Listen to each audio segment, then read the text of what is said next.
మా భార్యకు ఇష్టం లేని మ్యారేజ్ అనమాట. ఇష్టం లేదని ఇంక ఆమె ఏ రకంగా తప్పించుకుందాం అన్నట్లు 3-4 రకాలుగా ప్రయత్నం చేసింది.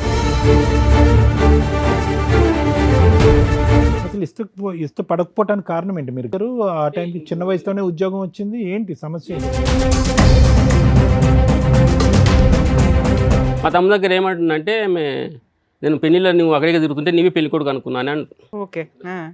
అంటే నేను ఈనాలనుకున్నదో ఇంటర్వ్యూ అనుకున్నదో నేను పక్క దగ్గరలో ఉన్నా.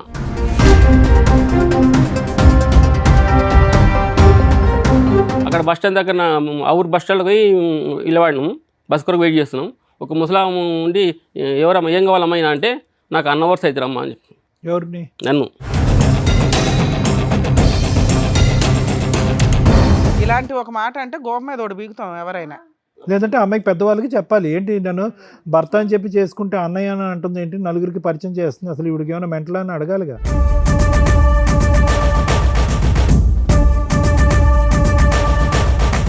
ఇంకా మేము పెన్న ప్లేస్ వర్కింగ్ ప్లేస్కి పోయినాం కదా సార్, అక్కడ ఇంటి ఓనర్ బాబుకు లైన్ వేస్తుంది.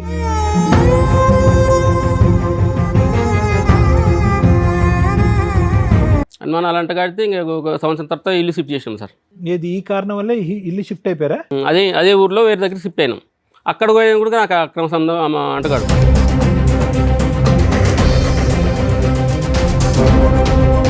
అక్కడికి వచ్చినాక అక్కడ ఒక నెలకే వేరే ఇంటి ఓనర్ వాళ్ళతో అక్రమ సంబంధాలు అన్నాడు.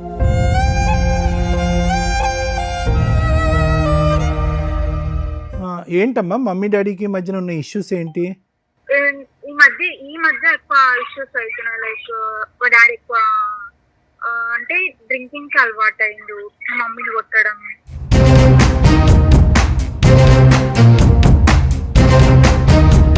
ఎక్కువ అవ్వడం, వచ్చి అప్పులు ఇంటికి రావడం, అది ఒకటి. ఎలా అయినాయి అమ్మా డాడీకి ఫైనాన్సెస్ అప్పులు ఎలా అయినాయి అమ్మా? చాలా వరకు వడ్డీలకే వెళ్ళిపోతుందంట, ఏంటి కారణం?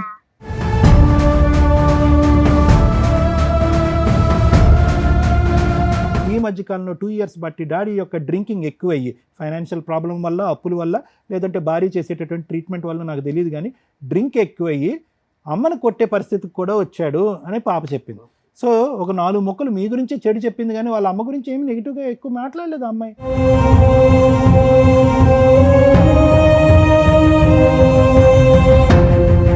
మీ ఇద్దరిలో ఏ ఒక్కళ్ళు రాంగ్ డెసిషన్ తీసుకున్నా భరించలేక పిల్లలు సముద్రంలో మధ్యలో పడిపోతారు.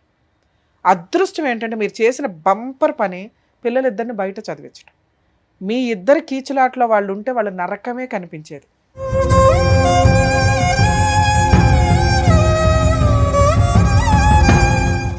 సార్, మేడం నా సమస్య చెప్పుకోవడానికి ఇక్కడి వరకు వచ్చారు. ఆయనకు వచ్చినటువంటి సమస్య ఏంటో అడిగి తెలుసుకుందాం. ఓకే. నమస్తే అండి. నమస్తే. ఎక్కడి నుంచి వస్తున్నారండి? నేను మహబూబ్నగర్ జిల్లా మేడం. అది ఓకే, చెప్పండి ఇక్కడ వరకు దేనికి వచ్చారు, ఏంటి మీ సమస్య? నా ఏజ్ 48 years. ఓకే. నాకు 20 years ఏజ్ ఉన్నప్పుడు నాకు జాబ్ వచ్చింది. ఓ నైస్. అయితే నాకు జాబ్ వచ్చిన 1 year లోపలే మ్యారేజ్ అయింది మేడం. సో 21 yearsకి మీకు మ్యారేజ్ అయిపోయింది. అయిపోయింది. అయితే నేను ఇట్లా పెద్ద కొడుకు, మేము 4 అన్నదమ్ములు, చెల్లెలు ఉంటుంది. నేను పెద్ద ఆయన కాబట్టి మా ఆయన చేసిండు. అయితే ఆమెకు ఇష్టం లేదంట, మా భార్యకు ఇష్టం లేని మ్యారేజ్ అనమాట. ఇష్టం లేదని ఇంక ఆమె ఏ రకంగా తప్పించుకుందాం అన్నట్లు 3-4 రకాలుగా ప్రయత్నం చేసింది మేడం. ఏ సంవత్సరంలో అయింది సార్ మీ పెళ్ళి? అది 99లో సార్. 99లో. ఆవిడ ఏం చేస్తున్నారు ఆ టైంకి? ఆమె అంటే 10th అయిపోయింది, ఊరుకొని ఉన్నది. ఆవిడ ఏం జాబ్ ఏమీ లేదు, 10th అయిపోయింది. అంటే చిన్న 15-16 years? లేదు 19 అట్లా. 19, మీకు 21. రైట్, చెప్పండి సార్. అయితే ఇంకా ఆమెకి ఇష్టం లేదు మ్యారేజ్ అంటే మేడం. పెళ్ళైన ఎంత కాలానికి తెలిసింది ఇష్టం? 2-3 నెలలకి తెలిసిపోయింది. చెప్పింది ఆమెనే చెప్పింది. ఆమె ఏంటంటే ఆమె వ్యతిరేక భావం వచ్చి నాకు నా అంతాలకు నేను వద్దనుకునేటట్లు ప్రవర్తించింది. అసలు ఇష్టపడకపోవటానికి కారణం ఏంటి? మీరు ఏదో కారణం అంటే సేమ్ ఒకటే హైట్ ఉంటాం, ఒకటి ఆమె నాకన్నా హైట్ సేమ్ ఒకటే హైట్ ఉంటాము. అంటే ఆవిడ పొడవుగా కావాలా? ఏమో ఎట్లా ఉన్నా మరి ఏమో ఆమె ఆలోచన అయితే తెలియదు సార్. అంతకన్నా ముందు అంటే ఇప్పుడు ఆవిడ శారీ కట్టుకుని అట్లా ఉంటే మీకంటే హైట్ గా ఉంటుందా? ఏముండదు, సేమ్ అక్కలాగా అట్లా ఉండదు. ఏమనిపించదు? బక్క ఉంటుంది మేడం, బక్క ఉంటుంది, చిన్న ఉంటుంది, బక్కనే ఉంటుంది. ఎంతమంది పిల్లలండి? నాకు 2 పిల్లలు మేడం. పాప బీటెక్ రీసెంట్గా కలిసి ఉన్నారా? కలిసే ఉన్నాం. ఒక పాప అండి మీకు? పాప బీటెక్ రీసెంట్గా అయిపోయింది సార్, జాబ్ సర్చ్ ఉంది. పాప ఒక్కరితే? బాబు 3rd year చదువుతుంది, బీటెక్ 3rd year. ఇద్దరు సిటీలో చదువుతున్నారు. ఇద్దరు సిటీలో. సరే, ఒకటి హైట్ పరంగా మీ ఇద్దరి మధ్యన ఏం ఆలోచన అయితే తెలియదు కానీ నేను అనుకుంటున్నా 21 ఇయర్స్ జాబ్ వచ్చి కాబట్టి చిన్న ఏజ్ లాగానే కనిపించింది నేను. ఆ, చిన్న ఏజ్ లాగానే కావచ్చు, ఆ. ఆవిడ చిన్నదే కదండి ఆ టైంకి. చిన్నదే కానీ మరి ఆమె ఊహ ఎట్లా ఉన్నదో సరే, ఓకే, అసలు అదొకటి. సరే, ఒకటి హైట్, ఇంకా ఇంకా అంతే వెయిటా? వెయిటింగ్. మరి ఇంకేంటి అసలు ఏం సమస్య ఇది? నేను అనుకుంటున్నా ఆమె ఆలోచన మీరు ఎందుకు తెలియదు. అడిగారా ఎందుకు ఇష్టం లేదు నేను అని? నేను అడిగినా మేడం, అడిగితే ఏ కరెక్ట్ సమాధానం చెప్పలేదు. ఇన్నేళ్ళు ఇప్పటికీ చెప్పలేదు ఆవిడ. మీ ఇద్దరే హ్యాపీగానే ఉంటారు. బాగానే ఉన్నాం. ఏమండి హ్యాపీగా ఉన్నారు, ఇద్దరు పిల్లల్ని కన్నారు, మీ ఇద్దరు చక్కగా ఇద్దరు కూతురు చక్కగా పెళ్లి కూడా చదువుకుంటున్నారు. అయిపోయింది. చాలా ఇబ్బందులు ఎట్లా ఉన్నాయో చెప్తా సార్ ఒక మాట. సార్ చెప్ప అయితే ఆమె నా అంతలకు నేనే వ్యతిరేక భావం వచ్చి చెప్తాడేమో అన్నట్టు ప్రవర్తించింది. ఆ, ఆ ప్రవర్తన లేదంటే 2-3 రకాలుగా అయితే మెయిన్ సమస్యలు చెప్తా సార్. చెప్పండి. అయితే మేము 4 అన్నదమ్ములో 3వ తమ్ముడు ఉంటాడు, 3వ ఆయన, 3వ వ్యక్తి, మా 4 3వ వ్యక్తి. పెళ్ళి అయిన ఫస్ట్ టైం తొలికొచ్చిన ఆమెను. తొలికొచ్చిన తర్వాత నేను బయట కూర్చున్న ముద్ద దగ్గర కూర్చున్నా. ఇంట్లో ఇంకో రూమ్ దగ్గర ముద్ద దగ్గర పిల్లలంతా మా కొత్త వదిన కానీ అందరూ పిల్లలంతా కూర్చున్నారు. మా తమ్ముడు దగ్గర ఏమంటుందంటే నేను పెళ్ళిలో నువ్వు అక్కడికే తిరుగుతుంటే నీవే పెళ్లి కొడుకు అనుకున్నాను అని. ఓకే. అంటే నేను ఈనాలనుకున్నదో ఇంటర్వ్యూ అనుకున్నదో నేను పక్క దగ్గరలో ఉన్నా. అదొక చెప్పి తర్వాత వాళ్ళ ఊరికి ఒక రోజు వాళ్ళ ఊరికి పోతుంటే మేము ఒక 3 కిలోమీటర్లు నడిచిపోయి బస్ ఎక్కాలి. బస్సు లేదు మాకు, బస్ కడికి తక్కువ ఉంటుంది. అక్కడ బస్ స్టాండ్ దగ్గర ఆ ఊరు బస్ స్టాండ్కి పోయి ఇళ్ళవాడినాం, బస్ కొరకు వెయిట్ చేస్తున్నాం. ఒక ముసలాం ఉండి ఎవరమ్మా ఏం కావాలమ్మా అంటే నాకు అవర్స్ అవుతారు అమ్మా అని చెప్పి. ఎవరిని? నన్ను. మా అన్న అవర్స్ అవుతాడు తోలుకుపోయి ఊరు తీసుకుపోయి వచ్చిండని చెప్పి. ఇట్లాంటి డైలాగులు ఎంతకాలం క్రితం, ఎన్ని సంవత్సరాల క్రితం? మ్యారేజ్ అయిన కొత్తలో. మ్మ్. అట్లా అయిన తర్వాత ఇంకా మళ్ళీ నేను జాబ్ చేసే దగ్గర తీసుకెళ్ళి మేడం. అక్కడ ఓనర్కు 2 పిల్లలు ఉంటారు. ఆ మాట అన్నాక మీరు ఏమనలేదా? ఏం రియాక్ట్ ఇది నాకు అర్థమైతే లేదు, ఏం జరుగుతుందో నాకు అర్థమైతే లేదు. ఇలాంటి ఒక మాట అంటే గోప మీద ఒకటి బీగుతాం ఎవరైనా. లేదంటే అమ్మాయికి పెద్దవాళ్ళకి చెప్పాలి, ఏంటి నన్ను భర్త అని చెప్పి చేసుకుంటే అన్నయ్య అని అంటుంది ఏంటి, నలుగురికి పరిచయం చేస్తుంది, అసలు ఇవిడికి ఏమైనా మెంటల్ అని అడగాలిగా. అడగాలి, ఇంకా నేను అడిగలేను. తర్వాత వాళ్ళ ఊరికి వెళ్ళినాము. సరిగ్గా అన్నం పెట్టడం కానీ నీళ్ళు చేయడం కానీ చేస్తలేదు. వాళ్ళ మా అమ్మ ఉండి వాళ్ళ ఫాదర్ ఉండి అన్నం పెట్టు బాబు కానీ అంటే ఈయనకుండా వాళ్ళ వదినకి చెప్పేది నీవు పెట్టి వదిన అని. తర్వాత తింటుంటే నీళ్ళు అని అడిగినాను. నీళ్ళు అంటే నీళ్ళు ఇవ్వకుండా వినకుండా అక్కడే ఉన్నది. వాళ్ళ పెద్దన్న ఉండి తిట్టిండు, ఏం చెవులకి వినబడతలేవు నీళ్ళు. పెళ్ళైన కొత్తలో 2-3 నెలల్లో ఇది జరిగింది. తర్వాత పెద్ద సమస్యలు ఏంటి? ఇంకా మేము పెన్న ప్లేస్ వర్కింగ్ ప్లేస్కి పోయినాం కదా సార్. అక్కడ ఇంటి ఓనర్ బాబుకు లైన్ వేస్తుంది. లైను ఇదే ఏదో అప్పటికి పిల్లల పుట్ల పిల్లలు కాలేదు. ఎలా వేస్తుంది లైను అంటే ఎలా చెప్ప? ఏంటంటే నేను కొత్త పోయినాం కదా సార్. ఇంటి ముందరనే షాప్ ఉంటుంది. షాప్ దగ్గరికి పోయి జాకెట్ కుట్టించుకున్నది, బ్లౌజ్ కుట్టించుకున్నది. అరే మేము కొత్తగా వచ్చినాం అప్పుడే బ్లౌజ్ ఎందుకంటే అది కాక పొరుగుగా ఉండేవాళ్ళం, ఇద్దరం పోయి తీసుకుందాం కదా అని అడిగినా. అడిగితే నువ్వు ఒక జాకెట్ కొరకు నిన్ను అడగాలనా అని. అప్పుడు అక్కడికి వెళ్ళి ఎంతకాలం అయింది? 1 మంత్ అయింటారు. 1 మంత్లో బ్లౌజులు కుట్టించుకోకూడదా? అంటే ఇప్పుడు కొత్త అది కాక ఇద్దరం కలిసిపోయి తీసుకుని పెట్టు కదా మేడం. ఎదురు కొన్నప్పుడు ఇద్దరు కలిసి ఎందుకు తీసుకోవాలి? ఆవిడ వెళ్ళి తీసుకోవచ్చుగా. సరే, ఓకే. లైన్ ఎలా వచ్చింది? బ్లౌజ్ కుట్టించుకున్నంత మాత్రం లైన్ ఏంటి? అట్లే అంటే నేను సార్ నాకు శాలరీ 1200. నాకు 1200 శాలరీ అప్పుడు అప్రెంటిస్ పీరియడ్ ఉంది కదా, 1200. అయితే నాకు అమౌంట్తో ఇబ్బంది ఉన్నది. నేను ఆ బాబుతో పైసలు ఇచ్చుకున్నాను. నాకు శాలరీ వచ్చినాక ఆ బాబుకి ఇచ్చేసిన. ఈమె దగ్గర ₹1 లేదు, నా దగ్గర కూడా లేవు. షాప్ దగ్గరికి అడిగిన ఏం పైసలు ఇచ్చిందామా అంటే 50 రూపీస్ నోట్ ఇచ్చి కుట్టించుకున్నా అని చెప్పింది. ఆ బాబుకి నేను 50 రూపీస్ నోట్లో 500 ఇచ్చేసిన. అట్లా డౌట్ వచ్చింది సార్. డౌట్ వచ్చి ఏమనలేదు. తర్వాత లైన్ ఐటమ్ అంటారండి, ₹50 ఇస్తే. అంటే సార్ ఇప్పుడు ఎట్లా ప్రొసీడ్ అవుతారు సార్? కొత్త నాకు తెలియదు, మీరే చెప్పాలి టెక్నిక్. పరిచయం లేదు కదా మాకు, వాళ్ళ పరిచయం లేదు. బ్లౌజ్ కుట్టించుకున్నారు, డబ్బులు ఇచ్చారు, దాని ఏముందండి? అంటే ఇప్పుడు పక్క బాబుతో ఇప్పించుకోవడం ఎట్లా మేడం? ఓనర్ బాబుతో మీరు ఇవ్వట్లేదు కదా, ఎదురింటి వాళ్ళకి ఇవ్వాలి కదా, ఏం చేస్తాం? 1 మంత్ అయింది కదా. సరే, అది లైను, అది చాలా తప్పుడు పని ఆవిడ. ఇంకా నెక్స్ట్ ఏమైందంటే ఇంకా ఒకరోజు మా మామ మా ఫాదరు రైస్ తీసుకొచ్చింది సార్. ఒక తెలియకుండా ఒక ఉదయం ఒక మధ్యాహ్నం వచ్చింది. 50 kgs రైస్ తీసుకొని వచ్చింది. ఆ ఇంటి ఓనర్ వాళ్ళు ఉండి మాకు 50 కిలోలు లేని అమౌంట్ ఇస్తాను అన్నారు. అంటే మాకు అమౌంట్ ఏమొద్దు, నాకు మళ్ళీ మా వైపు ఇవ్వని చెప్పి 50 కిలోలు ఇచ్చిన. వాళ్ళకి ఇచ్చినామని ఇంకా రెండో కొడుకున్నాడు కదా, వాళ్ళ భార్య మీద నాకు అనుమానాలు అంటగడుతుంది. ఓకే, అనుమానాలు అంటగడితే ఇంకా ఒక సంవత్సరం తర్వాత ఇల్లు షిఫ్ట్ చేసాం సార్. ఈ కారణం వల్ల ఇల్లు షిఫ్ట్ అయిపోయారా? అంటే ఇంక ఎప్పుడు పంచాయతీ అవుతుంది బాగా లొల్లి అవుతున్నాయని ఇంకా షిఫ్ట్ వేరే ఆవిడంది సరిపోయింది. అదే ఊర్లో వేరే దగ్గర షిఫ్ట్ అయినాం. అక్కడ పోయినా కూడా నాకు అక్రమ సంబంధం అంటగాడు. మీకే అంటగడుతుంది? నాకే అంటగడుతుంది. ఆవిడకి ఏమన్నా ఈ లైన్ ఐటమ్ అనే సబ్జెక్ట్ కాకుండా వేరే లైన్లు ఉన్నాయి ఆవిడకి? వేరే అంటే సార్ అంటే వేరే ఏమన్నా మీరు భయపడి అనుమానం పడే సమస్య? నాకు అటువంటి అనుమానం ఏం లేకున్నాయి సార్. మెషిన్ తప్ప ఇంకేమీ లేదు. సో మీ ఒక్కరికి మీకు మాత్రం ఆవిడ 2 ఇంకా ఏమైనా ఉన్నాయా మీ మీద లింకులు పెట్టినటువంటి? అదే అక్కడికి వెళ్ళాక అక్కడ షిఫ్ట్ అయినాక అక్కడ లింక్ పెట్టింది. ఓకే. మళ్ళీ ఇంకా నేను యాక్చువల్గా ఇంకా పిల్లలు పుట్టి పెద్దగా అయిన దగ్గర అక్కడనే ఉన్నాం. అక్కడ ఏజెన్సీ అలవెన్స్ వస్తున్నాయి, శాలరీ బాగుంది, మంచి ఊర్లో కూడా మంచి వాతావరణం, మంచి గౌరవిస్తున్నారు అన్నట్టు ఉన్నాం అనుకున్నాం. అయినాక అక్కడ పోయినా 6 నెలలకే మళ్ళీ ఇటువంటి మళ్ళీ ఇబ్బంది అయితే మళ్ళీ ఇక్కడ ట్రాన్స్ఫర్ అయినాం. వేరే దగ్గర ట్రాన్స్ఫర్ చేయించుకున్నాం, మా ఊరి దగ్గర ట్రాన్స్ఫర్ చేయించుకున్నాం. అక్కడికి వచ్చినాక అక్కడ ఒక నెలకే వేరే ఇంటి ఓనర్ వాళ్ళతో మళ్ళీ అక్కడ సంబంధాలు అన్నట్టు మీకు అంటగట్టింది? నాకు అంటగట్టు. ఇంటి ఓనర్ వల్ల బిడ్డతో ఓకే. అంటగట్టింది సార్. ఆ టైం తర్వాత పిల్లలు అయినారు. అప్పుడు పాప పుట్టింది. తర్వాత 2 years బాబు కూడా పుట్టిండు. సో తర్వాత అయితే కనుక మీరు బ్రదర్ లాగా అని ఎవరితో అయితే చెప్పలేదు, తర్వాత ఏం చెప్పలేదు. మీతో సంసారం చేసింది, ఇద్దరు పిల్లలు అన్నది అంతవరకు ఓకే, రైట్, ఓకే. ఆవిడైతే లైన్లోనే పడింది. మరి ఇంకేంటి ప్రాబ్లం తర్వాత? ఈయన అనుమానిస్తుంది. ఇప్పటికీ అనుమానిస్తుంది సార్, ఇప్పటికీ అనుమానిస్తుంది. ఇప్పుడు మేము కొంచెం ఫైనాన్స్ ఇబ్బందుల వల్ల ఇంటికి పోయినాం. మా ఇంటికి ఇచ్చి అది ఇంకేమన్నా ఈ ఇన్ని సంవత్సరాలు మీ జీవితంలో మీ కలయికలో ఇంకేమన్నా అనుమానాలు ఉన్నాయా? ఇంకేమన్నా సంఘటనలు? ఆమె చేసిన కొన్ని ప్రవర్తన సార్, కొన్ని మేము ఒక టౌన్ పిల్లల ఎడ్యుకేషన్ కొరకు ఒక టౌన్ షిఫ్ట్ అయినాము. షిఫ్ట్ అయిన తర్వాత ఆమెకు పక్కన పైన ఫస్ట్ ఫ్లోర్లో ఉంటాం, 3 portions ఉంటాయి. మధ్యలో వేరే వాళ్ళు ఉంటున్నారు. అయితే అక్కడికి పోయినాక ఆమెకు 2 months పీరియడ్స్ లేట్ అయినాయి. నేను ఒక మెడికల్ షాప్కి ఒక ట్యాబ్లెట్ తెచ్చిచ్చిన, 2 tablets, ఉదయం ఒకటి అది ఒకటి వేసుకొని చెప్పిండు. వేసుకుంటే ఒకటి వేసుకున్నది, ఒకటి చేతిలో పట్టుకున్నది. ఇంకొక గంట సేపు అయినాక మొత్తం పొరలాడుతుంది సార్. ఈ చచ్చిపోయి గోళీ ఇచ్చేసిన కానీ ఏది పీరియడ్స్ రావడానికి వాడినటువంటి గోళీకి చనిపోయినట్టు ప్రవర్తిస్తుంది. ఇది నాకు చనిపోవడానికి ఇది గోళీ ఇచ్చిండు ఇచ్చినావు అన్నట్టుగా. పక్కల సిస్టరే ఉన్నది, ఆమె కూడా చూసి మంచి గోళీ ఇది అని ఉన్నది. అదొక సంఘటన. ఇంకో వాళ్ళు కాల్ చేసిపోయింది. మళ్ళీ వేరే వాళ్ళు వచ్చింది మా పక్కలకి. వచ్చినప్పుడు వాళ్ళు పూజ చేసుకుంటుంటే ఈమె ఇంకా ఇష్టం వచ్చినట్టు ఏమో మాట్లాడినాడు, వాళ్ళు తిట్టినట్టు వాళ్ళు. సార్ ఎంత 26-27 years మ్యారిటల్ రిలేషను, ఎందుకు ఇన్ని గుర్తుపెట్టుకున్నారు మీరు? ఇప్పుడు ఎప్పుడు సముద్రం అడుగున వదిలేయొచ్చు కదా, టేక్ ఇట్ ఈజీ. ఇప్పటికి సార్ మేడం ఇప్పుడు నా లేటెస్ట్ ఇష్యూస్ చెప్తారా? లాస్ట్ 5 years సముద్రం ఈదేశారు, ఇప్పుడు ఏంటి మీకు కష్టం? ఇప్పటికి ఇప్పుడు నా భర్త మా బోన్ననే ఫీలింగ్ లేదు మేడం, బాండింగ్ లేదు. బాండింగ్ లేకపోతే ఆవిడ ఎప్పుడో వెళ్ళిపోయేది కదండి. చిన్న ఒక సంఘటన మేడం. నాకు 2013లో మా నాయన సర్పంచ్ గెలవడినాడు, 14లో ఎంపీటీసీ గెలవడినాడు, 2 సార్లు ఓడిపోయాడు. చూస్తే మా ఫాదర్ ఈ చూస్తే అయింది. ఇంకా 1 నెల నుంచి తినలేడంట. ఖర్చు అయినాయి. భయపడి మా నాయన టెస్ట్ చేయించే క్యాన్సర్ లాగా డౌట్ వచ్చిందని చెప్పిన వాళ్ళు. కర్నూలు తీసుకుపోయి బ్యాప్స్ చేసి క్యాన్సర్ అని చెప్పిండు, 4 months కానీ ఎక్కువ బతకని చెప్పిండు. ఇంకా మా అమ్మను మా ఫాదర్ని పిలిపించుకొని కార్ వేసుకొని మేము హైదరాబాద్కి వస్తున్నాం చెప్పి ఇంటికి చెప్పి. ఇంకా నా దాకా అటు వచ్చింటాము. వస్తే మా పిల్లలు ఏడ్చుకుంటూ ఫోన్ చేసారు. అప్పటికి మా పిల్లలకు 8 సంవత్సరాలు 10 years ఉంటాయి.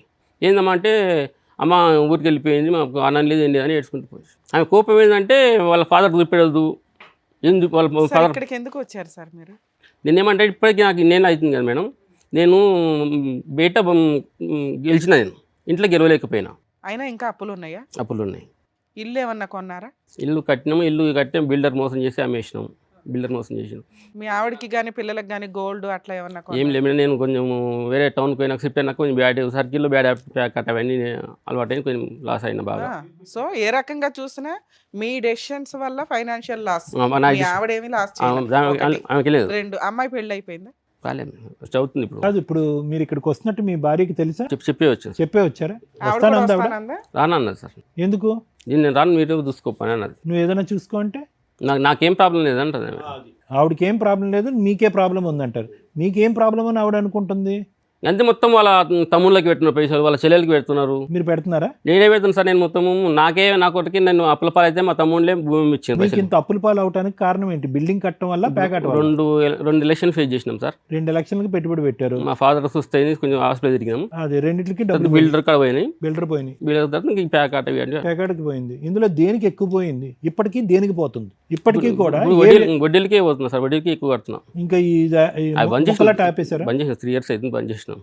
ఇప్పుడు ఆమె ఇప్పటికీ ఆమె ఏమనుకుంటుంది? నేను చాలాసార్లు అడిగినా. ప్రాబ్లం మీ ఆవిడ కాదండి, నాకే ప్రాబ్లం మేడం. చేసిందంతా చేసింది. ఇప్పుడు ఆవిడదే ఇబ్బంది అయితే ఆవిడ ఎప్పుడో మిమ్మల్ని కాదని వెళ్ళిపోయేది. ఇంతకాలం మీతో ఇప్పటికీ ఆమె అనుమానాలు అంట కడుతుంది. పక్కన ఇప్పుడు మా తమ్ముని భార్యతో అంట కడుతుంది. ఈ వయసులో కూడా ఎందుకు కడుతుందండి? మీరు మరీ ఉన్నారు సార్. మీరు మాట్లాడింటే బాగుండదు, వచ్చింటే బాగుండదు. కానీ అది మేడం ఇప్పుడు మీ ఆవిడ మాట్లాడతారా? ఫోన్ చేస్తే మాట్లాడతారా? చెయ్యండి ఒకసారి. చేసి నా ఫోన్ ఎత్తకపోవచ్చు సార్. మీ ఫోన్ ఎత్తదా? నేను ఇక్కడ వస్తున్నాను చెప్పొచ్చు కదా. అయితే సరే, ఇప్పుడు మీరు ఏం కోరుకుంటున్నారు? ఏం కోరుకుంటున్నారంటే ఇప్పుడు ఆమె మనసులో ఏముంది? నా నుంచి ఏం ఆశిస్తుంది? మొన్న రీసెంట్గా పిల్లలు పండుగకి వచ్చింది సార్, సంక్రాంతి పండుగకి వచ్చినారు. సంక్రాంతి పండుగ రావడం ఏంటి? మా పిల్లలు వచ్చారా? పిల్లలు ఇంటికి హాస్టల్లో వచ్చినారు. ఉంటారా? ఆ పిల్లలు నాన్న బూతులు మాట్లాడుతుంది. ఆ పిల్లల్ని పోకుండా నా దగ్గర పోండి మీరు అని ఆ పిల్లల్ని అడ్డుపడింది. ఏం కావాలేమో అంటే ఇల్లు, ఇప్పుడు మేము ఊళ్ళో ఉంటున్నాం సార్, ఇక్కడ పోతే కొత్త ఇల్లు కావాలంట కిరాయి. అంటే కొత్త ఇప్పుడు కన్స్ట్రక్షన్ కట్టిన ఇల్లు, ఎవరికి కిరాయికి ఉన్న ఇల్లు కావాలంట. సో పిల్లల్ని కూడా తిడుతుంది, పిల్లల్ని నాన్న బూతులు తిడతా సార్. పిల్లలకి కూడా ఇష్టం లేదా తల్లి అంటే? నేను ఆడ ఉండలేకపోతే మా పాప హాస్టల్ ఉంచుకోమ్మా మీ అమ్మని కూడా, మీలాగా ఫీజు కడతా, అట్లా ప్రశాంతంగా ఉండదు అని చూసిన. మా పాప నేను ఉంచుకొని ఉన్నాను. బాబు దగ్గర ఉంచామని రూమ్ వెతికినాం, ఎక్కడ రూమ్ నచ్చలేదు. సార్ ఇప్పుడు మీ వైఫ్ కాకుండా మీ పిల్లలిద్దరిలో కానీ మీ అమ్మా నాన్నలో కానీ ఎవరికి ఫోన్ చేస్తే మీ మా గురించి మా పిల్లలు చెప్పినా సరే, మా చెల్లెలు చేసినా సరే సార్, మీ పిల్లలు ఎవరికి చేసినా వాళ్ళు ఎవరు చేసినా చెప్తారు ఓకే. ఎవరు ఏంటి అని. మా చెల్లెలకు చేసినా సరే, మా చెల్లెలు మీ చెల్లి వద్దులేండి, మీ పిల్లలతో ఎవరో ఒకరితో మాట్లాడి బాబు పెద్ద పాప పెద్దదా? పాప పెద్దది. పాప పెద్దదా? పాపకి చేద్దాం. చేయండి. ఒకసారి చేసి. కాలేజ్లో హాస్టల్లో ఉంది కదా పాప, హాస్టల్ ఉంటుంది. కాలేజ్ అయిపోయి ఉంటుంది కదా? అయిపోయింది. సరే, పక్కన ఎవరు లేకుండా ఉంటే కనుక మాట్లాడమని చెప్పండి. చేయండి సార్, మాట్లాడతాం. అమ్మా ఇక్కడ సార్ దగ్గరికి వచ్చిన ఒకసారి మాట్లాడమ్మా. తెలుసా పాపకి మీరు ఇక్కడికి వస్తున్నట్టు? అదే నేను ఇక్కడ డాక్టర్ సార్ దగ్గరికి వచ్చిన, సుమన్ టీవీ దగ్గరికి, ఒకసారి మాట్లాడమ్మా. హలో, నమస్తే అమ్మా, నేను డాక్టర్ కళ్యాణ్ చక్రవర్తి. ఓకే నమస్కారం. ఇది ఎక్కడంటే మన సుమన్ టీవీ పద్మవ్యూహం అనే కార్యక్రమం నుంచి మాట్లాడుతున్నాం. నాన్నగారు ఇక్కడికి వచ్చారు. ఓకే, ఎవరెవరు వచ్చారు? డాడీ ఒక్కలే వచ్చారమ్మా. ఓకే, ఏంటమ్మా మమ్మీ డాడీకి మధ్యన ఉన్న ఇష్యూస్ ఏంటి? అంటే లైక్ ఫ్యామిలీ ప్రాబ్లమ్స్. అంటే ఎటువంటివి అమ్మా? అంటే డాడీ ఏమంటున్నారంటే మమ్మీ రెస్పెక్ట్ ఇవ్వదు, సరిగ్గా బాండ్ అవ్వదు, పిల్లలుగా మిమ్మల్ని కూడా సరిగ్గా ట్రీట్ చేయదు. అట్లా అట్లానే కాదు కానీ ఓకే, లైక్ ఈ మధ్య ఎక్కువ ఇష్యూస్ అవుతున్నాయి. లైక్ మా డాడీ ఎక్కువ అంటే డ్రింకింగ్ కి అలవాటు అయిండు, మమ్మీని కొట్టడం. అంటే మా మమ్మీ కూడా కొంచెం మార్నింగ్ అంటే బ్రేక్ఫాస్ట్ చేయకపోవడం అట్లా.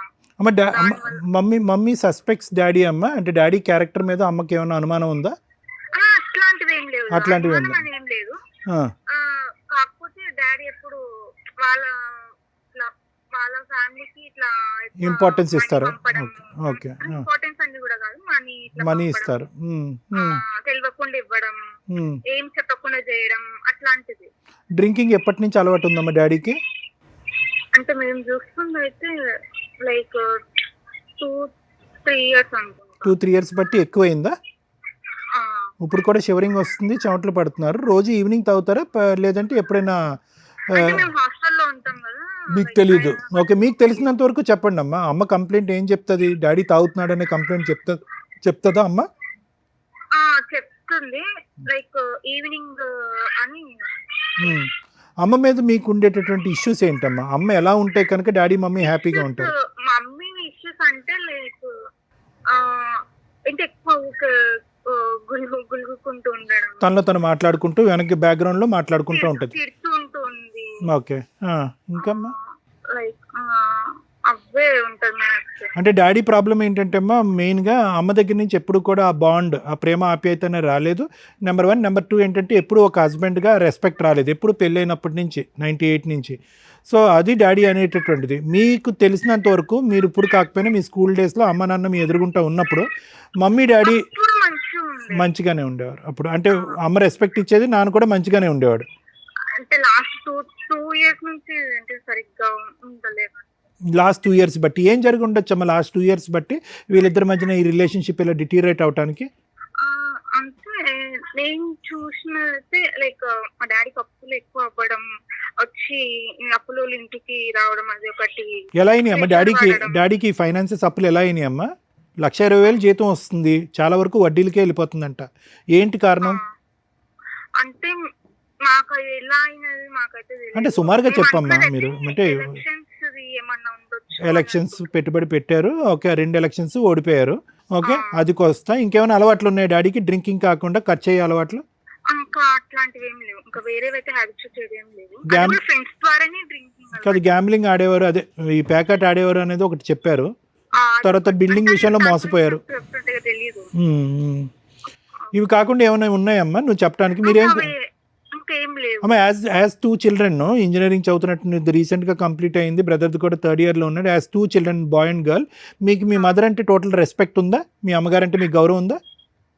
ఉంది, కాకపోతే వాళ్ళిద్దరు ఇష్యూస్ డిఫరెంట్ అమ్మా. But as a mother, as a father, వీళ్ళిద్దరు అంటే కనుక మీకు రెస్పెక్ట్ అండ్ లవ్ రెండు ఉన్నాయిగా. వాళ్ళిద్దరూ హ్యాపీగా కలిసి ముందుకెళ్ళాలి అనేది మీ కోరిక. బరాబర్. ఓకేనన్నా, థ్యాంక్ యూ వెరీ మచ్.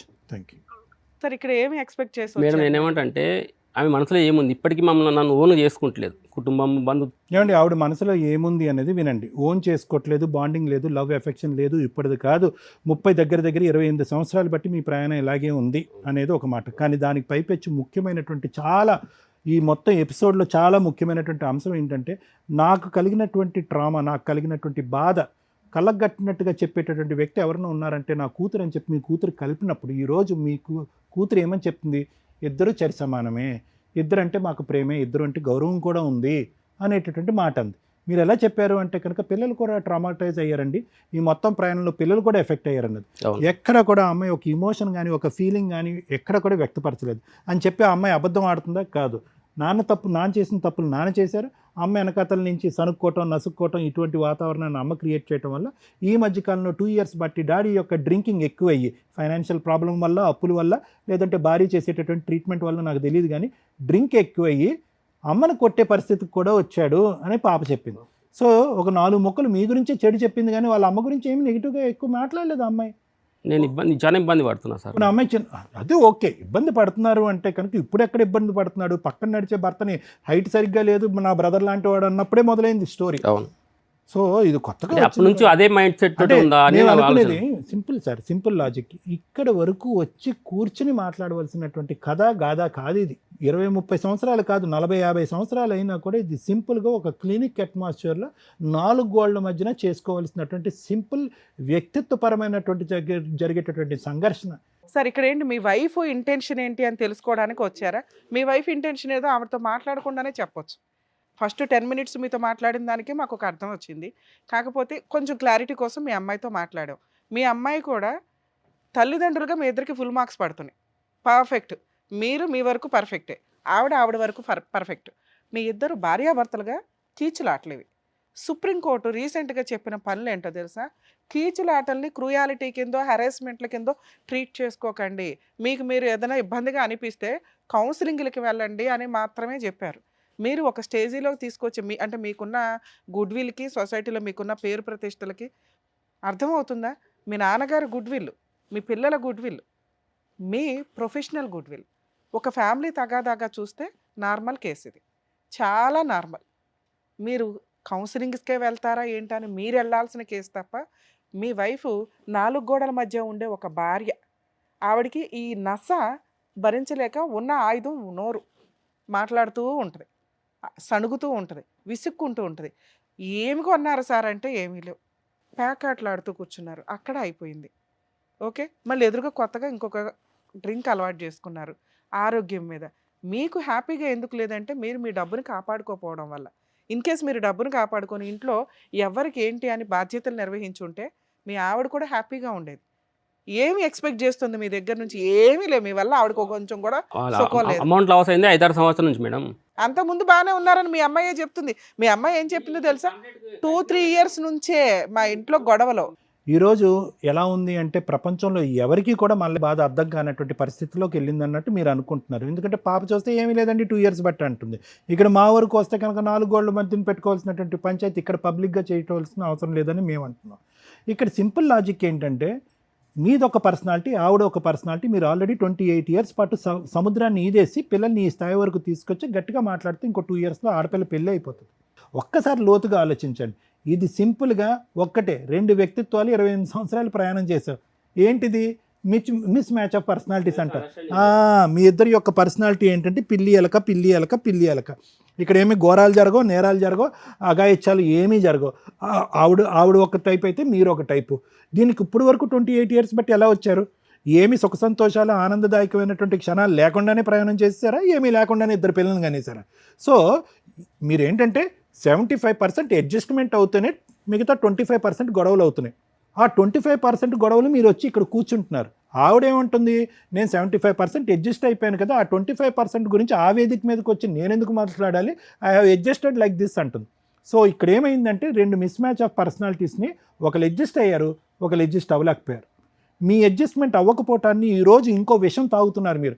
దానివల్ల ఏమవుతుందంటే ఇంకా మిస్ అడ్జస్ట్మెంటే జరుగుతుంది కానీ కొత్తగా అడ్జస్ట్మెంట్ అవ్వదు. మీరు తాగుతారు, తాగిన మత్తులో గతాన్ని తవ్వుతారు, పాత జ్ఞాపకాలన్నీ తీసుకొస్తారు, నీ వ్యవహారం అలాగా నీ వ్యవహారం ఇది అని చెప్తారు, పాత గాయాన్ని అంతా రేగ్గొడతారు, మొత్తం అంతా మొదటికి వస్తుంది. సో ఆవిడ అడ్జస్ట్ అవ్వగలిగినటువంటి ఈ వాతావరణం ఇక్కడికి రాకుండా మాట్లాడలేనటువంటి పరిస్థితి, పిల్లలిద్దరికి కూడా కనిపించినటువంటి వాతావరణం, మీరు ఎందుకు అడ్జస్ట్ అవ్వలేకపోతున్నారు? ఇది మ్యారిటల్ కౌన్సిలింగా, భార్యాభర్తలకు సంబంధించినటువంటి కౌన్సిలింగా? ఇందాక నేను ఎక్కడైతే ఆపానో అక్కడి నుంచి కంటిన్యూ చేస్తున్నాను మల్లయ్య గారు, కొత్తగా ఏం విషయం చెప్పాలనుకోవట్లేదు నేను. ఇక్కడ ఆవిడ ప్రయాణం ఆవిడ డిసైడ్ చేసుకుంది గురుగారు, ఓకేనా? ఆవిడ ప్రయాణం ఆవిడ డిసైడ్ చేసుకుంది, ఇలా బ్రతికేస్తాను, ఓకే. మీ ఇద్దరి మధ్యన ఎంత మానసిక కలయిక, శారీరక పరమైనటువంటి కలయిక అది ఎప్పుడు ఎండిపోయిందో అనేది చాలా పర్సనల్ ఇష్యూ, అది ఇక్కడ మాట్లాడవలసినటువంటి అవసరం లేదు. మీరేదైతే కనుక మ్యారేజ్ నుంచి ఆశిస్తున్నారో, ఏవైతే రాలేదు అని నిరాశ పడుతున్నారో, ఆ నిరాశ మీకు మానసికంగా ఉంది. అట్ ద సేమ్ టైం ఈ పెళ్ళిలోంచి వచ్చినటువంటి పాజిటివ్ థింగ్స్ కూడా ఒకసారి ఆలోచించుకోండి. నేనే కాదు, 2 తెలుగు రాష్ట్రాల్లో ఏ సైకాట్రిస్ట్ సైకాలజిస్ట్ దగ్గరికి వెళ్ళినా కూడా ప్రధానంగా ఇదే చెప్తారు. 28 years పాటు జరిగినటువంటి ప్రయాణంలో ఏమీ లేకుండా, ఆవిడేమీ చేయకుండా, ఆవిడేమీ ఇవ్వకుండా, ఆవిడేమీ కనికరించకుండా, ఆవిడేమీ ఆప్యాయతలు ప్రేమలు పంచిపెట్టకుండా ఈరోజు మీ ప్రయాణం ఇక్కడి వరకు జరిగిందంటే కనుక మీరేంటంటే కనుక ఒక 10-12 సంఘటనలు లేదంటే ఒక 25 సంఘటనలు రాసేసుకున్నారు, మనసులో రాసేసుకున్నారు, పుస్తకంలో రాసేసుకున్నారు, మానసికంగా రాసేసుకుని మొత్తం ఈ 28 years పాటు జరిగినటువంటి సంఘటనల పరిస్థితులన్నీ కూడా ఆ 25 సంఘటనల చుట్టూరే తిప్పుతున్నారు. కానీ దానికి మించినటువంటి మంచి ప్రపంచం కూడా ఉంది అనేది కొంతవరకు మీ భార్యకు కనిపిస్తుంది, నీ కూతురికి కనిపిస్తుంది, మీ కొడుకు కనిపిస్తుంది. సో మీరు ఎక్కడో మానసికంగా ఒక వెలితి అనేది వచ్చింది. ముఖ్యంగా ముందుగానే నేను చెప్తాను, మీకు కానీ ఆవిడకి కానీ ఎటువంటి మానసిక సమస్యలు లేవు. There are no psychological problems and we don't have to be discussing about cycle. It's a basic adjustment disorder. Adjustment అంటే మీకు మీరుగా, ఆవిడగా, మీ పరిధిలోకి ఆవిడ రాలేదు, ఆవిడ పరిధిలోకి మీరు వెళ్ళలేదు.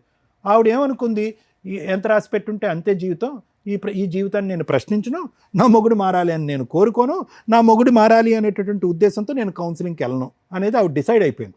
ఎందుకు? ఇంకో సైకాట్రిస్ట్ సైకాలజిస్ట్ దగ్గరికి వాళ్ళు వెళ్ళినా కూడా అప్పుడు కూడా మీ ప్రమేయం మీ ప్రభావమే కానీ ఆవిడేం పరిగెట్టుకుని రాలే. అంటే ఎక్కడా కూడా ఆవిడ ఈ యొక్క బంధాన్ని ఈ విధంగా యాక్సెప్ట్ చేసేసింది, ఈ విధంగా ముందుకెళ్ళటానికి డిసైడ్ అయిపోయింది. ఎటొచ్చి ఏంటంటే మీరు ఉన్నటువంటి ఆ కొన్ని సంఘటనల్ని స్మరించుకుంటూ మానసికంగా ఇబ్బంది పడుతూ, నా జీవితంలో నేను ఏదో కోరుకున్నాను అది రాలేదు, ఎక్కడ అడుగు పెట్టినా నాకు ఓటమే ఫాలో అవుతుంది అనేటటువంటి బాధను దిగుమించుకోవటానికి ఈరోజు కొత్తగా ఒక అలవాటు చేసుకున్నారు. అది అగ్గిలం మీద గుగ్గిలమై ఉన్న వాతావరణాన్ని పాడు చేసి ఆఖరికి మీ అమ్మాయి మీ గురించి ఏమైనా వాళ్ళ అమ్మ గురించి ఏమైనా చెప్తుంది అని అనుకుంటే, లేదండి మా నాన్న కొడుతున్నాడు అని చెప్పి. సో ఇక అంటే ఏంటంటే ఆవిడ ఇంకా ముందుకొచ్చి ఈ పరిస్థితిని చక్కదిద్దుకోవటానికి ఆవిడ మనసులో మీ మీద ఎటువంటి అభిప్రాయం ఉందనేటటువంటిది ఏవో కొత్త అంశాలు వచ్చి చెప్తుందని అనుకోవాల్సినటువంటి అవసరం లేదండి. ఆవిడ అడ్జస్ట్ అయిపోయింది, ట్యూన్ అయిపోయింది, ఇదే జీవితారా అని చెప్పి ముందుకు వెళ్ళిపోతుంది. కాబట్టి చాలా ముఖ్యమైన అంశం మేడం. చాలామంది భర్తలు కానీ అటువైపు భార్యలు కానీ భర్తలను కానీ భార్యలను కానీ బలవంతంగా క్లినిక్ వరకు ఈడ్చుకుని వస్తూ ఉంటారు. ఈడ్చుకుని కాదు కానీ బలవంతంగా మభ్యపెట్టో ఏదో చేసో లేదంటే నాకే బాగాలేదని చెప్పుకుంటూ తీసుకెళ్తూ ఉంటారు. ఇక్కడ కూడా అలా జరిగింది. మీ చేసేటటువంటి ప్రయత్నాలు ఏవైతే ఉన్నాయో ఆ ప్రయత్నాలు ఆవిడకి నచ్చేటట్టయితే కనుక సమానంగా మన ఇద్దరం మన కాపురాలని బాగు చేసుకుని చిలక గోరింకల్లాగా ఫ్యూచర్లో ముందుకెళ్ళి హ్యాపీగా మన ఇద్దరు పిల్లలకు పెళ్లి చేద్దామని మీరు ఎంత బలంగా అనుకుంటున్నారో ఆవిడ కూడా అంత బలంగా అనుకుంటేనే ఫలితం. ఊరకనే నీకుంది పదా ప్రాబ్లము, ఇక్కడికి వెళ్దాం పదా అక్కడికి వెళ్దాం ప్రాబ్లం అనే ప్రయత్నం చేయకండి. దానివల్ల ఆవిడ ఇంకా అవమాన పాలవుతుంది, ఇంకా మీ మీద విసిగి వేసారిపోతుంది, ఇంకా గొడవ చేస్తుంది, ఇంకా గోల చేస్తుంది, ఈ సమస్య కాస్త ఇంకా అవుతుంది. వాస్తవానికి ఈరోజు మీరు ఇక్కడికి వచ్చారు, ఆవిడ రాకపోవటం అనేది మీరు చేసుకున్న పెద్ద అదృష్టం. ఆవిడ వచ్చుంటే కనుక అరే అమ్మ జీవితంలో అన్నీ అయినాయి, ఇంక ఇది కూడా అయింది, సమాజం ప్రపంచం అంతా కూడా మా జీవితాన్ని చూసేస్తుందని చెప్పి ఇంకా విపరీతంగా మీ మీద విరుచుకుపట్టడానికి అవకాశం. ఇది ఒకటి. అటు లోపం ఉంది అని అనుకుంటే కనుక ఎటు పోదు జీవితం. ఇటు కూడా లోపం ఉంది అని చెప్పి అటువైపు చూపెట్టేటటువంటి ఆ వేలు 4 వేలు నా వైపు కూడా చూపెడుతున్నాయనే ఆలోచనలోకి మీరు రండి. మీరు అర్థమైందండి. నేను మీకు ప్రత్యేకంగా చెప్పాల్సినటువంటిది ఇక్కడ లోపల మీ యొక్క ఆత్మ పరిశీలన చేసుకోవాల్సినటువంటి అవసరం ఉంది. కొద్ది తొందరపాటు చర్యలు, ఎంతో కష్టపడి సంపాదించినటువంటి సంపాదన ఈరోజు ఆవిడ ఎంతవరకు ఈ డబ్బులు తీసుకెళ్ళి ఒక ఎలక్షన్ క్యాంపెయిన్కి దారదత్తం చేయటం అనేటటువంటి అంశాన్ని ఎంతవరకు ఆవిడ ప్రోత్సహించిందో ఆ రోజుల్లో అన్నది నాకు తెలియదు. కానీ అక్కడితో మీ యొక్క ఇది స్టార్ట్ అయింది, విపరీతమైంది. తర్వాత ఎవరైతే కనుక కన్స్ట్రక్షన్కి వచ్చినటువంటి ఆ బిల్డర్ని గుడ్డిగా నమ్మి మన పర్యవేక్షణ లేకుండా మన తలనొప్పుల్లో లీనమవుతే కనుక అతను బాగా భుజించాడు, అది ఇంకో దెబ్బ తగిలింది. మూడో అంశం ఏది, ఏవేవో తలనొప్పులు ఉన్నాయంటే ఆ తలనొప్పులన్నీ తీసి పక్కన పెట్టి ఈరోజు మీరు ఎక్కడికో పోయి ప్యాకెట్ పట్టి, అది పెద్ద వ్యసనమా చిన్న వ్యసనమా, 100 రూపాయలు పోయినాయి, 1000 రూపాయలు పోయినాయి, కానీ ఆల్రెడీ పుండు ఉంది, పుండు మీద మనం కారం చల్లాం, దాంతో ఆవిడకి ఇంకా నమ్మకం పోయింది. అంటే ఇవన్నిటిని మనం ఏమంటామంటే ఫైనాన్షియల్ మిస్మేనేజ్మెంట్ అని అంటాం. అరే మా ఆయన పగలనక సాయంత్రం అంతా ఖర్చు పెట్టుకుంటున్నాడు, 1,20,000 కొరకు సంపాదిస్తున్నాడు. సరే ఎంత సంపాదిస్తున్నారు అనేది పక్కన పెట్టండి. ఓకే, సంపాదించినటువంటి మొత్తంలో పిల్లల సంతోషానికో సుఖానికో ఏమీ లేకుండా వచ్చింది కాస్త వడ్డీలకే పోతూ ఉంటే కనుక ఆవిడ మానసిక పరిస్థితి ఏంటి? సో నేను అనేది ఏంటంటే ఇక్కడ ఆవిడని తీసుకొచ్చి చేసేటటువంటి కౌన్సిలింగ్, ఆవిడ మనసు మార్చాలి, ఆవిడ లోపాలు ఉన్నాయి, ఆవిడ మనసులో ఇంకా ఏముంది అని చెప్పి ఒక సిబిఐ సిఐడి ఎంక్వైరీ చేయవలసినటువంటి అవసరం లేదు. ఇద్దరు కలిసి వెళ్ళి కౌన్సిలింగ్ చేయవలసినటువంటి అవసరం లేదు. ఓన్లీ ఇంటర్పర్సనల్ కౌన్సిలింగ్ కాదా, పర్సనల్ కౌన్సిలింగ్ తీసుకోండి. మీరు నా మాట వినండి, పర్సనల్ కౌన్సిలింగ్ తీసుకోండి. నేను ఇటువంటి వాతావరణానికి ఎలా అడ్జస్ట్ అవ్వాలి, నేను ఏదైనా మానసికంగా ఆత్మన్యూన్యత భావంతో కానీ ఏదైనా ఒక డిప్రెషన్లో ఉంటే కనుక ఈ ఫ్యామిలీ గురించి దాన్ని నేను ఎలా కడిగి వేయాలి, దానికి ఎటువంటి సలహా సూచన తీసుకోవాలి, డ్రింక్ జోలికి వెళ్లకుండా నేను ఎలా ఉండాలి, ఆవిడ దగ్గర నుంచి ఏదైతే రాబట్టుకోవాలని అనుకుంటున్నానో ఇది సోకాల్డ్ ప్రేమ ఆప్యాయతగా ఇవన్నీ ఉన్నాయో ఇవన్నీ రాబట్టుకోవటానికి నేను ఏ విధంగా వ్యవహరిస్తే కనుక ఆవిడకి నచ్చే విధంగా ఉంటుంది, ఎక్కడ తగ్గాలి ఎక్కడ దిగాలి. సో ఇటువంటి ఆలోచనల గురించి ఓన్లీ పర్సనల్ కౌన్సిలింగ్ అనేటటువంటిది కొన్ని ప్రక్రియలు ఉంటాయి. దానికి వెళ్తే కనుక ఫస్ట్ మోస్ట్ ఇంపార్టెంట్ మీరు మానసికంగా స్టెబిలైజ్ అవుతారు, ఈ నెగిటివిటీలోంచి బయటకు వస్తారు, ఈ మ్యారేజ్లోంచి కూడా ఒక ప్రొడక్టివిటీని చూస్తారు, మా వైఫ్ నుంచి కూడా ఓకే చెడే కాదు మంచే జరిగిందనే ఒక నమ్మకం వస్తుంది.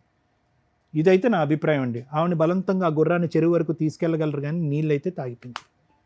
Thank you.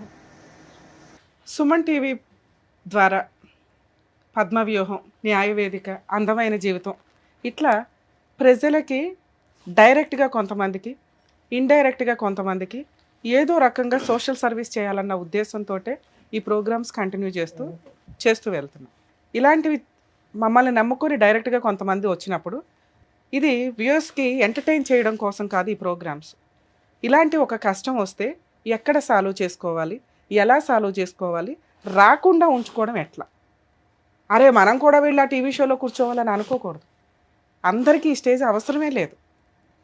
అది చూసి నేను ఎట్లా రియలైజ్ అవ్వాలి, ప్రాబ్లమే రాకుండా ఎలా ఆపుకోవాలి, వచ్చేసింది లీగల్గా ఎలా వెళ్ళాలి, లేదా సైకలాజికల్గా వెళ్ళాలా అవసరం లేదా, అవసరం ఉంటే వెళ్ళాలా లేదా, ఎవరికైనా చెప్పి వెళ్ళాలా, ఎవరినైనా తీసుకొని వెళ్ళాలా, ఎందుకంటే జ్వరం వస్తే ఎలా వెళ్తామో ఇది కూడా అవసరం అనుకొని మీకు మీరు రియలైజ్ అవ్వండి.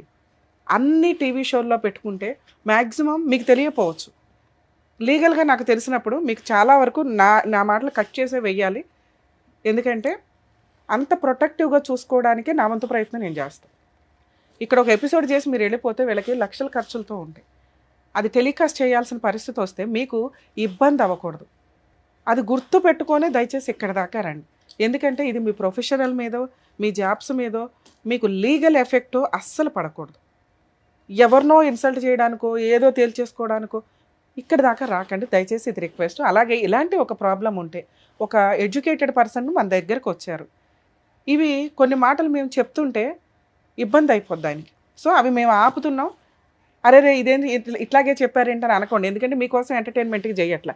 ఇందులో ప్యూర్గా నేను చెప్పేది ఇలాంటి ఒక ప్రాబ్లంతో ఎవరైనా ఉంటే దయచేసి ముందు పెద్ద మనుషుల పంచాయతీ పెట్టుకోండి, పెద్ద మనుషుల్లో ఈ విషయాన్ని ఇది చేయండి. అక్కడ పరుగు పోద్ది అనుకుంటే టీవీ షో అంటే కొన్ని లక్షల మంది చూసే ప్రోగ్రామ్స్ ఇవి. మిమ్మల్ని మేము ఎంత ఇది చేసినా కూడా మీకు తెలిసిన వాళ్ళు ఎవరైనా రికగ్నైజ్ చేయొచ్చేమో, అయినా జాగ్రత్తగానే మాట్లాడతాం. మీకు తెలియని మిమ్మల్ని రక్షించడం కూడా మా బాధ్యత. సార్ మీ కేసులో కూడా నేను అలాగే మాట్లాడుతున్నా. మేజర్ ప్రాబ్లమ్స్ మీ కేసులో నాకు అస్సలు కనిపించట్లా. ఒక భార్యాభర్తల మధ్య ఉండే సహజమైన ప్రాబ్లమ్స్ మీ కేసులో ఉన్నాయి. కొన్ని పాయింట్స్ మీరు 25 ఏళ్ల పాయింట్స్ గుర్తుపెట్టుకుంటాం అంటే మామూలు విషయం కాదు. అంత మెమరీ ఉంది, అంత మంచి పొజిషన్లో మీరున్నారు. మీరు నలుగురికి చెప్పే పొజిషన్లో ఎలాంటి ప్రాబ్లంతో మీ దగ్గరికి ఎవరైనా వస్తే మీరే ఆ ప్రాబ్లం సాల్వ్ చేసి అవతల పడేస్తారు. అంత స్టామినా ఉంది మీ దగ్గర, అంత మెంటల్ స్టెబిలిటీ ఉంది. అలాంటి మీరు ఒక భయంతోటో ఇన్సెక్యూరిటీతోటో ఇక్కడ దాకా వచ్చేసారు. ఇక్కడ మీ గౌరవం మాకు చాలా ఇంపార్టెంట్, అలాగే మీ ప్రాబ్లం సాల్వ్ చేయడం కూడా మాకు ఇంపార్టెంట్. ఫస్ట్ అసలు ఫ్రీ అవ్వండి. మీ కేసులో ప్రాబ్లమ్సే లేవు. మీరు ఒక గంట కూర్చోండి సార్, ఒక గంట కాదు, ఇవాళ మేము ఆఫ్టర్నూన్ నుంచి ఎపిసోడ్స్ చేస్తున్నాం, నైట్ 12 అవ్వచ్చు ఈరోజు. ఒక్కొక్క ఎపిసోడ్ వింటుంటే మీకు అర్థం అవుతుంది ఇన్ని కష్టాలు ఉంటాయా, జీవితాలు ఇంత నరకం పడుతున్నారు, ఇన్ని మెలకువలు ఉంటాయి, ఎన్ని ఒకదానికి మేము ముడి తీద్దాం అనుకుంటే ఇంకోటి ఉంటానే ఉంటాయి. మీది soft case, one side war, మనదే తప్పు, మనమే కరెక్ట్గా ఆలోచించట్లా. ఆ ఇంటికి మీరు మహారాజు సార్, ఆ సామ్రాజ్యాన్ని వేయాలి. మీకున్న మెచ్యూరిటీ లెవెల్స్ మీ ఆవిడకు ఉండవు కదా. ఆవిడ ఇంట్లో 4 గోడల మధ్య ఉండే స్త్రీ, ఆవిడని ఎలా డీల్ చేసుకోవాలి, మీ ఫ్యామిలీ మెంబర్స్ని ఎట్లా డీల్ చేసుకోవాలి, నీ పిల్లల పరువు పోకుండా ఎలా డీల్ చేసుకోవాలి, మీ ప్రొఫెషనల్ గుడ్ విల్ పోకుండా ఎలా డీల్ చేసుకోవాలనే బాధ్యతలు మీ మీద ఉన్నాయి. అది వదిలేసి నాకే ప్రాబ్లం అని ఎలా వస్తారు? వాళ్ళందరి ప్రాబ్లమ్సే మీ ప్రాబ్లమ్స్, మీకు ప్రాబ్లమే కాదు, మీరు భరించాలంతే. ఎప్పుడు మీ వైపు వెనకాల మేము ఉంటాం. మీ ఆ వైఫ్ నిజంగా గయాళ గంప అయితే 25 ఏళ్ళు మీరు అట్లా భరించేశారు, మీరు మీ వైఫ్ కూడా. ఈ రోజున భరించడానికి మీ ఇద్దరి మధ్య ఓపిక అయిపోయింది. ఒక 3-4 ఇయర్స్ నుంచి భరించడానికి ఓపిక అయిపోయింది. మీ క్యారెక్టర్ ఆవిడ అనుమానించటం కాదు. ఇందాక మీకు మిడిల్లో మాట్లాడినప్పుడు చెప్పా, ఫైనాన్షియల్ స్ట్రగుల్స్ మిమ్మల్ని ఒక ఆట ఆడేసుకుంటున్నాయి. మీరు ఇంట్లోకి హ్యాపీగా వెళ్ళగానే లక్ష్మీదేవి కలకలా నవ్వుతూ మిమ్మల్ని మీ వైఫ్ పిలవాలి అంటే మీ దగ్గర ఏం మార్క్స్ పడుతున్నాయి? ఒక్క మార్క్ చెప్పండి, నాకు ఈ మార్క్స్ పడతాయి మేడం మా వైఫ్ దగ్గర అని. ఆ అమ్మాయి మిమ్మల్ని భరిస్తుంది, వేరే ఆప్షన్ లేదు ఆవిడకి. ఆవిడ మీకు ఎట్లా ఇప్పుడు ఓపిక అయిపోయి ఏమీ ఆలోచించకుండా ఇక్కడ దాకా ఎలా వచ్చేసారో మీ వైఫ్కి కూడా వయసు అయిపోయింది, ఓపిక అయిపోయింది. నాకు వదిలిచేయండి ఇన్ని. ఆవిడ ఏదన్నా మిమ్మల్ని భరిస్తుందంటే మీ పిల్లల పెళ్ళిళ్ళ కోసం, వాళ్ళ కోసం స్టిల్ ఆవిడ ఇంకా ఆలోచిస్తుంది. మీరు ఆలోచించకుండా ఇక్కడ దాకా వచ్చేసారు. మీరు వెళ్ళాల్సిన ప్లేసులు వేరు, కౌన్సిలింగ్స్కి వెళ్ళాలి, ట్రీట్మెంట్స్కి వెళ్ళాలి. మేడం ఆవిడ రాదు మేడం, వద్దు. మీరు పర్ఫెక్ట్ స్టేజ్లో ఉన్నారు సార్. ఇలా మీతో ఎవరన్నా మేబీ మీరు ఎవరితో ఓపెన్గా షేర్ చేసుకొని ఉండరు, పరువు పోతుందో ఇంకొకటో అని.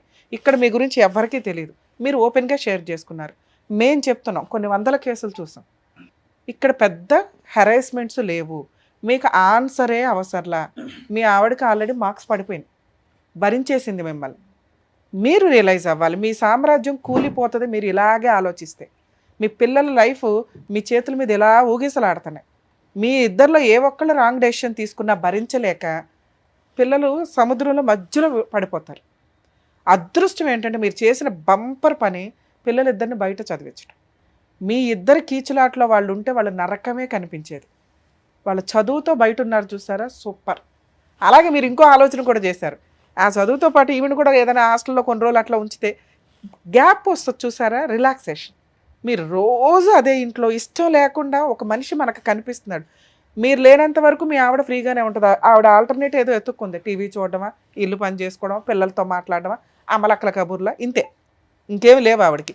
అమలక్కల కబుర్లు ఏముంటాయి, మీ ఇంట్లో వాళ్ళ మీద చెప్పుకోవడం, మీ మీద చెప్పుకోవడం, ఆడిపోసుకోవడం, ఏడవటం, ఇంతే. ఇది నిజంగా ఆవిడకి మంచి ఫ్రెండ్స్ దొరికితే ఆవిడకి ట్రీట్మెంట్ జరిగిపోయినట్లే లెక్క. అమ్మలక్కల కబుర్లు కూడా ఒక టైప్ ఆఫ్ ట్రీట్మెంటే. వాళ్ళకున్న టెన్షన్ ఇంకొకరికి చెప్తే వాళ్ళు వింటే వీళ్ళకి చాలా ప్రాబ్లమ్స్ క్లియర్ అవుతాయి. ఈ రోజున అంత అమలక్కల కబుర్లు చెప్పుకునే వాళ్ళు లేరు, వినేవాళ్ళు లేరు, విన్నా వాళ్ళు ఎవరైతే ఉన్నారో జాగ్రత్తగా ఉంచేవాళ్ళు లేరు. నమ్మకం ఉండాలి. ఒక బెస్ట్ ఫ్రెండ్ ఉంటే వాళ్ళిద్దరూ షేర్ చేసుకుంటుంటే ప్రాబ్లంలో 90% లోపల ఉన్న నెగిటివ్ వైబ్రేషన్స్ ఫ్రీ అయిపోతాయి. ఇంకొక 10-20% ఆ పూజలు పునస్కారాలు. ఇక మిమ్మల్ని చూసినాక ఎలాగో బీపీ వస్తుంది, అవి కొంచెం కంట్రోల్ అవుతుంటాయి ఏ రోజుకి ఆ రోజు. అర్థమవుతుందా? మీ ఆవిడ అంతే, ఆవిడకున్న తెలివితేటలకి ఆవిడ అంతే. కానీ మిమ్మల్ని మేము రిక్వెస్ట్ చేయాలి, మీరు ఒక రేంజ్ ఆఫ్ తెలివితేటలు ఉన్న వ్యక్తి, సూపర్ మార్క్స్ పడుతున్నాయి ఒక మీ ప్రొఫెషన్ వైజ్గా మిమ్మల్ని చూస్తుంటే. అక్కడి వరకు మీరు 100 మార్క్స్ తెచ్చుకొని ఇంటి దాకా వచ్చేసరికి ఫెయిల్ అయిపోయారు. ఒక భర్తగా, ఒక తండ్రిగా, ఒక సొసైటీలో ఒక మంచి గుడ్ విల్ ఉన్న వ్యక్తిగా. ఇది కరెక్ట్ కాదని నా రిక్వెస్ట్ సార్. ఏం చేయాలి మీరు ఇప్పుడు? ఈ ప్రాబ్లం నుంచి సొల్యూషన్ ఎట్లా? నాకు ఇక్కడ ఎక్కిపోయింది, ఆ 10 పాయింట్లు 20 పాయింట్లే నాకు డెడ్ అని తిరుగుతున్నాయి. ఇప్పుడు నేను చెప్పింది మీకు అర్థమై ఉంటే మీ ఆవిడ పాత్ర వరకు ఆవిడ పర్ఫెక్టే. ఆవిడ ఈ రోజున మిమ్మల్ని వదిలేస్తే కుక్కలు చించిన ఇస్తారా అంటారు చూడు, మీ లైఫ్ అలా అయిపోద్ది. ఆవిడ అవన్నీ కుట్టి కుట్టి కుట్టి కుట్టి పెట్టింది. ఆవిడ ఓపిక అయిపోయినాక మేము ఆవిడ బతులాడాం. ఆవిడ ఇక్కడికి రాకుండా ఉండడం ఆవిడ మీకు ఎంతో ప్లస్ పాయింట్ చేసినట్లు లెక్క. ఆవిడ ఇక్కడికి వచ్చి ఉంటే మేము ఈ ఎపిసోడ్ ఆపేయాల్సి వచ్చేది, ఎందుకంటే చాలా విషయాలు మాట్లాడాల్సి వచ్చేది. గబగబా మీ మీద ఏదైనా మాట్లాడితే యూజ్ అవ్వదు, ఎందుకంటే మిమ్మల్ని రక్షించుకోవాలి మేము ఇక్కడ. మీరున్న ప్రొఫెషన్కి కానీ మీరు ఇక్కడికి వచ్చిన విధానానికి కానీ మిమ్మల్ని మీ గౌరవాన్ని మేము కాపాడాలి. అర్థమవుతుందా? సో దానివల్ల ఆవిడ వరకు రాకపోవడం మంచిదే. అరే ఆవిడ వస్తే ప్రాబ్లం సాల్వ్ అవుతుంది అనకండి. ఆవిడ లేకపోవడం వల్ల మన ప్రాబ్లం ఇప్పుడు సాల్వ్ అవుతుంది. మీ కూతురు ఎట్లాగో ఇన్నోసెంట్, తన బాధ్యతలు తను, మీ ఆవిడ కూడా మీకు అంతే. మిమ్మల్ని నమ్ముకొని వచ్చింది. మీ కూతురికి మీరు బాగానే చేశారు, మీ కొడుక్కి బాగానే చేస్తున్నారు ఒక తండ్రిగా, కానీ మీ భార్యకి మీరు బాగా చెయ్యట్లా అని నేను ఫీల్ అవుతున్నాను. ఇక్కడ నుంచి ఆలోచించండి. మా అమ్మ నాన్నకి చేస్తున్నాను ఎలక్షన్స్ కోసం, నా కూతురు కొడుకులకి చదువుల కోసం చేస్తున్నాను, హాస్టల్లో ఉంచాను, సూపర్గా చూసుకుంటున్నాను, అప్పుడప్పుడు వస్తున్నారు సరదాగా అమ్మ నాన్నతో టైం స్పెండ్ చేసి వెళ్తున్నారు. మీ ఆవిడ ఎక్కడికి వెళ్తుంది? 24 hours 365 days ఆ ఇంట్లో నరకం పడుతూనే ఉంది. తనకి హ్యాపీయే లేదు. మీరిద్దరు కలిపి ఊర్లు వెళ్ళరు, షికార్లకి వెళ్ళరు, టూర్స్ వెళ్ళరు. 2 పిల్లలు ఇంట్లో లేనప్పుడు మీరు ఎంత హ్యాపీగా ఎంజాయ్ చేయాలో తెలుసా? మీకు ఆ ఇంట్లోకి వెళ్తేనే పాములు జర్లు పాకుతుంటాయి, ఆవిడకి మీరు వస్తుంటేనే బిక్కు బిక్కు మన వచ్చాడరా బాబు అని. ఇది ఫెయిల్యూర్ కింద లెక్క. దీన్ని మీరు సాల్వ్ చేయాలి, మీరే సాల్వ్ చేయాలి. మీ చేతిలోనే ఉంది, మా ఎవ్వరి చేతుల్లో లేదు. మీ కూతురు ఎంతో, మీ అమ్మ ఎంతో, మీ భార్య అంతే. మిమ్మల్ని నమ్ముకొని వచ్చింది, మీరు ఒక మగాడని ప్రూవ్ చేసింది, మీకు ఎవ్రీడే వంట చేసి పెడుతుంది, పని అమ్మాయి కింద ఉంది. ఒక్క హక్కుగా మీ పక్కన సింహాసనం మీద కూర్చోవలసిన మీ వైఫ్ కొంచెం గయాళి గంపలాగా ఎందుకు అయ్యింది, తింగరగా ఎందుకు మాట్లాడుతుంది అంటే మన ప్రవర్తన. అవేంటి? మేలిగో. ఆవిడలో తప్పులు ఎతుకుతున్నామే తప్ప మనలో ఏం తప్పులు ఉన్నాయి? ఎందుకు అమ్మాయి అలా మాట్లాడింది? పోని చిన్నపిల్ల వదిలే, మీ రేంజ్ ఏంటి, ఆవిడ రేంజ్ ఏంటి, అట్లా ఉంది. ఆలోచించి అర్థం చేసుకోగలిగేంత కెపాసిటీ మీకు మాత్రమే ఉంది, ఆవిడకి లేదు. ఆవిడని బుజ్జగించి ఆలోచించేలాగా చేసి మీ వైపు తిప్పుకోవడం మీ బాధ్యత. సరే, అక్రమ సంబంధాలు అంటగట్టింది. పూర్తిగా అక్రమ సంబంధాలు మీకు ఎక్కడ అంటగట్టలేదు సార్. ఓన్లీ ఇన్సల్ట్గా మాట్లాడడం కోసం ఎక్కడొక్కడ కోపం ఎక్స్ప్రెస్ చేయాలి మీ మీద. మీరేవి తప్పులు కనిపించట్లా, ఒక్క ఫైనాన్షియల్ తప్పులు తప్ప. అప్పుడు మిమ్మల్ని ఇన్సల్ట్ చేయడానికి ఉన్న ఆయుధం ఏంటి? నువ్వు దాంతో తిరుగుతున్నావు, దీంతో తిరుగుతున్నావు, దాని ఎంక చూస్తావు, దీని ఎంక ఇంతే. అది మీకు కూడా తెలుసు, మీ మనస్సాక్షికి కూడా తెలుసు. మీ క్యారెక్టర్ని ఆవిడ ఎక్కడా తక్కువ చేసి మాట్లాడట్లా, ఇన్సల్ట్ చేస్తుంది అంతే. మీరేదో నిజంగా అక్రమ సంబంధాలు పెట్టుకుని తిరిగారని ఆవిడ ఎప్పుడు అనలా. ఇదిగో దాంతో తిరుగుతున్నావు, దీంతో అన్నావు, దీంతో ఇదే మిమ్మల్ని ఇన్సల్ట్ చేయడం ఆవిడ టార్గెట్. ఆవిడ కోపాన్ని ఎక్కడో ఒకటి ఎక్స్ప్రెస్ చేసుకోవాలి కాబట్టి. 2, ఫైనాన్షియల్. మీ పేరెంట్స్కి మీరు సపోర్ట్ చేయడం బాగానే ఉంటుంది. ఇప్పుడు మనం సింహాసనం మీద కూర్చున్నప్పుడు మనం సింహాసనమే అమ్మేసి ఇవ్వడం ఉంది చూసారా? పోనీ అది కూడా ఒక వరకు ఓకే, పోన్లే ఓ సింహాసనం కాదు ఇంకోటి కొనుక్కుందామని. ఆ కొనుక్కోవడానికి ప్యాక్ ఆడలు వేండి ఏంటి సార్? ప్యాక్ ఆడితే ఎక్కడ వస్తుంది? ఉన్న ప్లాస్టిక్ చైర్ కూడా పోతుంది, అది పోయింది ఇక్కడ. ఇవన్నీ మీరు తీసుకెళ్ళి ఈ టెన్షన్స్ ఎక్కడ పడేస్తున్నారు? ఇంట్లోకి వెళ్ళి ఆ నెగిటివ్ వైబ్రేషన్ వేస్తున్నారు. ఇల్లు ఒక పాజిటివ్ వైబ్రేషన్, హ్యాపీగానే ఉండాలి. హ్యాపీగా ఉండాలంటే అప్పుడప్పుడు గొడవలు అవుతాయి, వాటిని సాల్వ్ చేసుకోవాల్సిన బాధ్యత మీకు మాత్రమే. నాకు తెలుసు అసలు మీకు ఏ ట్రీట్మెంట్ అవసరం లేదు, ఏ కౌన్సిలింగ్ అవసరం లేదు. చిన్న పిల్లలు కొత్తగా మ్యారేజ్ అయితే 2-3 years వాళ్ళు ఎలా ఆలోచిస్తారో అంత ఇన్నోసెంట్గా ఎందుకు వచ్చారా అనేది నా బాధ, అంతే సార్. ప్లీజ్ ఒకవేళ అలాంటి ఏదైనా కౌన్సిలింగ్ ఉంటే మీరు ఏం మాట్లాడకండి సార్. మీరు ఏదైనా మాట్లాడితే నేను ఇంకేం మాట్లాడాలి, అది కరెక్ట్ కాదు. మీ కేసులో అసలు కరెక్టే కాదు. ప్లీజ్ ఏదైనా కౌన్సిలింగ్ కావాల్సి వస్తే సీక్రెట్గానే వెళ్ళండి. మేడంని మేము కూడా రిక్వెస్ట్ చేస్తాం అంతగా అయితే. ఎందుకంటే మిమ్మల్ని మార్చుకోవడం ఆవిడకి అవసరం, ఆవిడని రక్షించుకోవడం మీకు అవసరం. మీ నలుగురు ఒక టీం, ఒక కుటుంబం. దయచేసి నా రిక్వెస్ట్, ఆ తాగడ ఆపేయండి సార్, మీ రేంజ్ కాదు. ఆ ప్యాకాట్ ఆపేయండి సార్, మీ అస్సలు రేంజ్ కాదు. మీ ప్రొఫెషన్లో మీరు సంపాదిస్తున్నది ఈ వడ్డీ చక్ర వడ్డీలు పంచాయతీలు ఏవైతే ఉన్నాయో మీరు తలుచుకుంటే మ్యాక్సిమం 1-2 yearsలో క్లియర్ చేసి అవతల పడేస్తారు. ఇక ఎలక్షన్స్ అంటారా, ఇప్పటిదాకా మీరు చేసిన హెల్ప్ చాలు, ఇంకా చేయకండి. ముందు మన కొండ నిండు ఉంటే మిగతా వాళ్ళకి ఎక్స్ట్రా చేయొచ్చు. కొండ ఖాళీగా ఉంది, అర్థమైందా సార్? Please, thank you. ఆయనకు కావాల్సినటువంటి ఆన్సర్ ఇచ్చినందుకు thank you so much sir. Thank you so Thank you, much madam. Madam. మరో కథతో మళ్ళీ కలుద్దాం.